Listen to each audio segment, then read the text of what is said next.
बिस्मिल्लाहिर्रहमानिर्रहीम। आप देख रहे हैं Khalid Iqbal YouTube channel.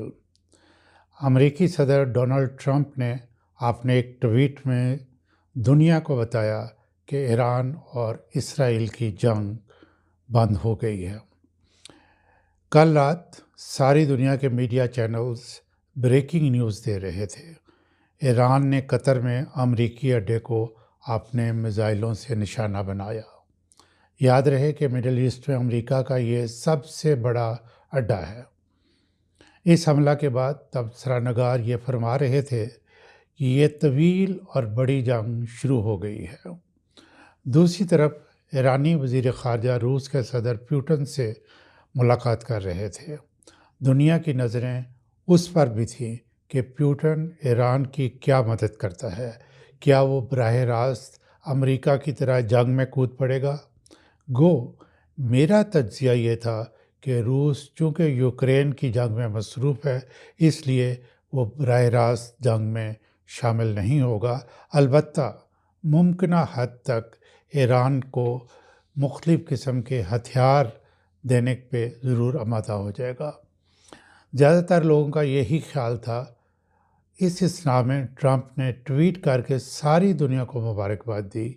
Israel और ईरान जंग बंदी पर आमादा हो गए हैं। उसने ये भी कहा कि ईरान ने कतर पर अमेरिकी अड्डा पर हमला करके अपना गुस्सा उतार लिया है, अब मज़ीद जंग बंद कर दे। ट्रंप ने ईरान का शुक्रिया भी अदा किया कि उसने हमला करने से पहले कतर को इत्तला दी, जिससे कोई जानी नुकसान नहीं हुआ। बाज़ लोग ये बातें कर रहे हैं कि ये कैसी जंग है कि मारने से पहले बाकायदा इत्तला दी गई है, और कोई इसको कह रहे हैं कि ये मिली भगत है। ऐसा नहीं है। याद रहे कि जंग शुरू करते वक्त पहली मर्तबा इसलिए किया जाता है ताकि एयर स्पेस बंद करनी है तो कोई वहाँ से मुसाफिर त्यारा गुजर ना रहा हो और कोई मिसाइल वगैरह उसको ना लग जाए। ईरान के वज़ीर ख़ारजा ने जवाबी ट्वीट में कहा है कि अगर इसराइल कोई हमला नहीं करता तो वो भी नहीं करेंगे। हालात से यही मालूम होता है कि ये फ़ैसला अमेरिका का था, जिसे ईरान ने तस्लीम कर लिया, वरना कतर में अमेरिकी अड्डा पर मिसाइल दागने से पहले बाकायदा इस ऑपरेशन को बिशारतुल फतह का नाम दिया गया। इससे तज्जियाकार अंदाज़ा लगा रहे थे कि ये जंग लंबी चलेगी। बहरहाल मैं ऐसा नहीं सोचता था। मुझे नज़र आ रहा था कि अमेरिका और इसराइल ने अपने अहदाफ पूरे कर लिए हैं और ऑपरेशन रजीम चेंज मुमकिन नज़र नहीं आता था, क्योंकि रज़ा शाह पहलवी के बेटे को सामने लाकर जो बयान दिलवाए जा रहे थे, ख़ामनाई स्टेप डाउन कर जाएं और उनके साथ कानून के मुताबिक सलूक किया जाएगा। मेरे तज्जिए के मुताबिक इस ईरान में कोई एक शख्स भी ऐसा ना होगा जो कि रज़ा शाह पहलवी के बेटे को कबूल करे। ये महज प्रेशर टेक्टिक्स है। नाज़रीन, ट्रंप इसराइली लॉबी के चुंगल में बुरी तरह फंसा हुआ है। ये आप सारी सिचुएशन का एनालिसिस कर लें तो आपको खुद मालूम हो जाएगा। दुनिया में उसकी क्रेडिबिलिटी को बहुत नुकसान पहुंचा है। उसने मेक अमेरिका ग्रेटर अगेन का नारा लगाकर इलेक्शन जीता था। चंद हफ्ते पहले सऊदी अरब, कतर, यूएई का दौरा करके अमन की यकीन दहानियाँ करवा के जंगों से नफ़रत का इज़हार करके तकरीबन $3.5 ट्रिलियन US की इन्वेस्टमेंट लेकर अमेरिका पहुंचा।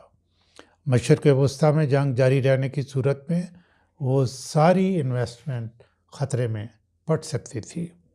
अमेरिका का ख्याल था कि ईरान सिर्फ इसराइल पर मिसाइल फेंकेगा और मशरिक़ वस्ती के बाकी ममालिक में अमन रहेगा, लेकिन ईरान ने इंतहाई दानिशमंदी का मुजाहरा करते हुए कतर में अमेरिकी अड्डे पर हमला किया।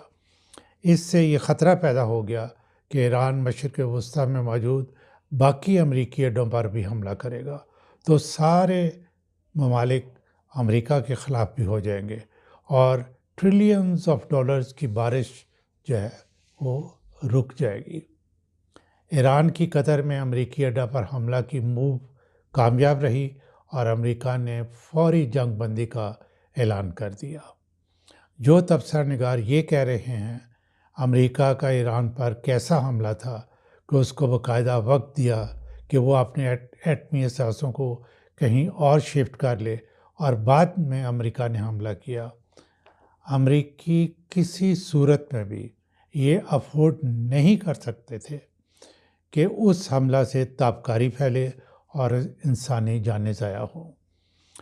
اس کو IAEA نے مصدقہ اطلاع دے چکی تھی کہ وہ ایران ہے وہ یورینیم انریچمنٹ کے اس لیول پر نہیں کہ وہ ایٹمی ہتھیار بنا سکے، اس لیے امریکہ اس کے پلانٹ کو تباہ کرنا چاہتا تھا، اس لیے اس نے ایران کو وقت دیا کہ وہ پلانٹ سے یورانیم کسی اور جگہ پر لے جائے۔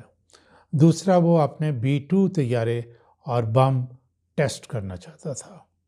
ابھی صحیح تفصیل سامنے نہیں آئی کہ B-2 طیارے کہاں سے چلے، کتنا سفر کیا، تیل کہاں سے لیا۔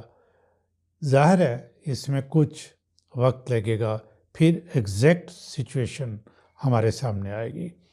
باقی میڈیا پہ بیٹھے ماہرین اپنے اندازے لگا رہے ہیں، اصل حقیقت امریکہ کو ہی معلوم ہے۔ ان طیاروں نے ایران کے نیوکلیئر پلانٹس کا کتنا اور کون کون سا نقصان کیا، یہ صرف ایران کو معلوم ہے اور ایران وقت آنے پر بتائے گا۔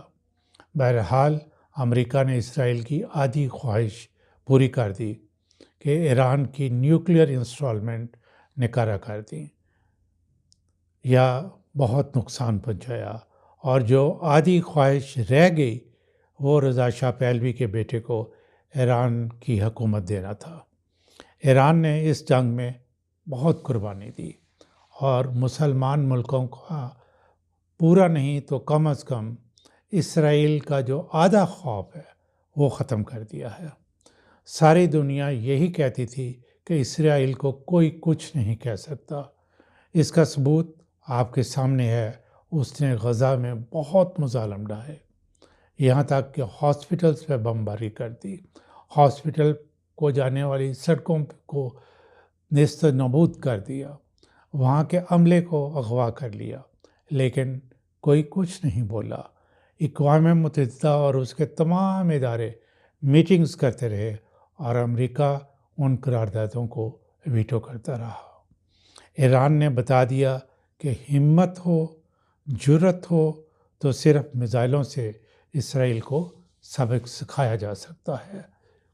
پہلی مرتبہ اسرائیل میں شدید خوف و ہراس پھیلا، لوگ بنکرز، انڈر گراؤنڈ گاڑیوں کے اسٹیشنز پر راتیں گزارنے پر مجبور ہوئے اور مظاہرے کرتے ہوئے ایران سے معافی مانگ رہے ہیں اور اپنے ہی وزیر اعظم کو برا بھلا کہہ رہے ہیں۔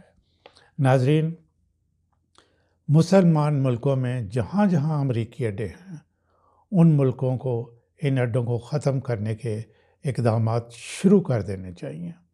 ان اڈوں کی غیر موجودگی ان کا وقار بلند کرے گی، ان ملکوں کو مضبوط کرے گی اور اسرائیل کو یقیناً کمزور کرے گی۔ ان تمام اسلامی ممالک کو دفاع کے لیے پاکستان سے رجوع کرنا چاہیے۔ اس ویڈیو کا آخری نقطہ پاکستان کو اپنے اندرونی حالات، خاص طور پہ سیاسی حالات ٹھیک کرنے چاہیے۔ اس سے پاکستان اور بہت مضبوط ہو جائے گا انشاءاللہ۔